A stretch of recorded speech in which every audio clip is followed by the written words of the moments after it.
வெற்றியோ தோல்வியோ இதை தான் நாங்க உங்ககிட்ட எதிர்பார்த்தோம். இது போதும் எங்களுக்கு. இப்படி ஸ்ரீலங்கா பார்த்து சொல்ற மாதிரி தான் இன்னைக்கு மேட்ச்ல அவங்களோட பெர்ஃபார்மன்ஸ் இருந்துச்சுங்க. இன்னைக்கு மேட்ச்ல பாகிஸ்தான் ஃபர்ஸ்ட் பேட்டிங் பண்ணி 212 ரன் எடுத்தாங்க. இந்த ஸ்கோரை பார்த்தோன்னே நம்ம என்ன எதிர்பார்த்தோம் அப்படின்னா, இதெல்லாம் பெரிய இமாலய டார்கெட்டு. இது பக்கத்துலயாவது ஸ்ரீலங்கா போவாங்களா அப்படின்னு தான் எதிர்பார்த்தோம். ஆனா அந்த மாதிரி நினைச்சவங்க மூஞ்சிலாம் இன்னைக்கு ஸ்ரீலங்கா கரிய பூசிட்டாங்க.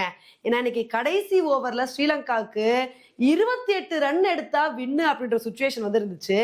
அந்த சமயத்துல களத்துல கேப்டன் ஷனாக்கா தாங்க வந்திருந்தாரு. கடைசி ஓவர்ல ஃபர்ஸ்ட் பால்லே 4 அடிச்சு பட்டைய கிளப்பினாரு.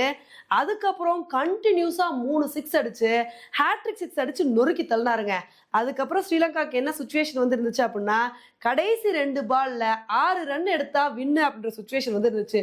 அப்ப நம்ம எல்லாரும் என்ன எதிர்பார்த்தோம்னா, எப்ப இத்தனை சிக்ஸ் அடிச்சாரு, ஒரு சிக்ஸ் அடிச்சு மேட்சை முடிச்சிருவாருன்னு பார்த்தா 5வது பால்ல மிஸ் பண்ணிட்டாரு.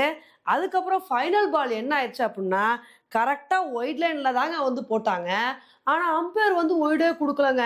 ஏன் ஒய்டு கொடுக்கல அப்படின்னு தான் தெரியல. ஏன்னா ஷனாக்கா மூவ் ஆகவே இல்லை. அதே இடத்துல தான் நின்றுருந்தாரு. பாலும் ஒயிட் லைன்ல டச் ஆச்சு. அப்படி இருக்கும்போது ஒய்டே கொடுக்கல. இதனால இந்த மேட்சை பாகிஸ்தான் 5 ரன் வித்தியாசத்துல வின் பண்ணிட்டாங்க. இந்த மேட்ச்ல தோத்தாலும் ஸ்ரீலங்கா பாராட்டி ஆனுங்க. ஏன்னா இன்னைக்கு பாகிஸ்தான் ஃபர்ஸ்ட் பேட்டிங் பண்ணி வேற லெவல் பெர்ஃபார்மன்ஸ் கொடுத்தாங்க. ஃபர்கானும் ஃபக்கர் ஜமானும் சேர்ந்து நல்ல ஒரு பார்ட்னர்ஷிப் போட்டாங்க. இவங்களோட பார்ட்னர்ஷிப்ல 170 ரன்னுக்கு மேல ஸ்கோர் போயிருச்சு. இதை பார்த்தோன்னே அவ்வளவுதான், ஸ்ரீலங்கா இன்னைக்கு ஒரு விக்கெட்டாவது எடுப்பாங்களா அப்படின்னு நினைக்கும் போது அப்பதாங்க ஃபக்கர் ஜமான் அவுட் ஆனாரு. சமீரா ஒரு விக்கெட் எடுத்து ஸ்டார்ட் பண்ணி வச்சது. அதுக்கப்புறம் பாகிஸ்தானுக்கு மடன்னு சொல்லிட்டு விக்கெட் போயிடுச்சுங்க. ஒரு கட்டத்துல ஃபர்கான் மட்டும் நின்று செஞ்சுரி அடிச்சு அசத்தினாரு. இதனால பாகிஸ்தான் 20 ஓவர் முடிவுல 212 ரன் எடுத்தாங்க. இந்த ஒரு ஸ்கோரை பார்த்தோன்னே நம்ம என்ன எதிர்பார்த்தோம், இதெல்லாம் ஸ்ரீலங்கா சேஸ் பண்றது கஷ்டம் அப்படின்னு தான் எதிர்பார்த்தோம். அதுக்கு தகுந்தாப்புல பத்தும் நிசங்கா 2வது ஓவர்ல அவுட் ஆயிட்டாரு. ஆனா பத்தும் நிசங்கா அவுட் ஆனாலும் மத்த பேட்ஸ்மேன்ஸ் நல்ல கான்ட்ரிபியூஷன் பண்ணாங்க. ஒரு பக்கம் விக்கெட் போனாலும் ஸ்ரீலங்கன் பேட்ஸ்மேன்ஸ் அதிரடி காட்டிட்டே இருந்தாங்க. அது கடைசி ஓவர்ல ஷனாக்கா மாஸ் காட்டிட்டாரு. என்னதான் இந்த மேட்சை ஸ்ரீலங்கா வின் பண்ணலனா கூட இந்த மேட்ச்ல ஸ்ரீலங்கா கொடுத்த பெர்ஃபார்மன்ஸ் மூலமா ஸ்ரீலங்கன் ஃபேன்ஸ் மனசை ஷனாக்கா வின் பண்ணிட்டாரு அப்படின்னு தான் சொல்லணும்.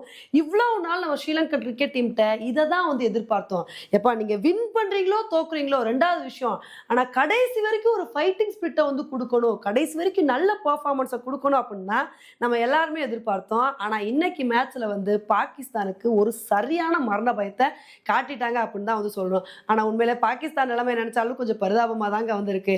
ஏன்னா அவங்க 212 ரன் எடுத்த உடனே அவங்க என்ன எதிர்பார்த்தாங்க அப்படின்னா, எப்படியாவது ஸ்ரீலங்காவை 147 ரன்னுக்கே கண்ட்ரோல் பண்ணி ஈஸியா செமிஃபைனலுக்கு போயிடலாம் அப்படின்னு சொல்லிட்டு எக்ஸ்பெக்ட் பண்ணாங்க. ஆனா அந்த எக்ஸ்பெக்டேஷன்ஸ் எல்லாத்தையுமே இன்னைக்கு ஸ்ரீலங்கா சுக்குநூறு ஆக்கிட்டாங்க. இன்னைக்கு மேட்ச்ல ஸ்ரீலங்கா கொடுத்த மரண மாசான பெர்ஃபார்மன்ஸை பத்தி நீங்க என்ன நினைக்கிறீங்க அப்படின்றத என்னோட கமெண்ட் செக்ஷன்ல போடுங்க. இதே மாதிரி இன்னொரு வீடியோல உங்களை மீட் பண்றேன். Bye friends.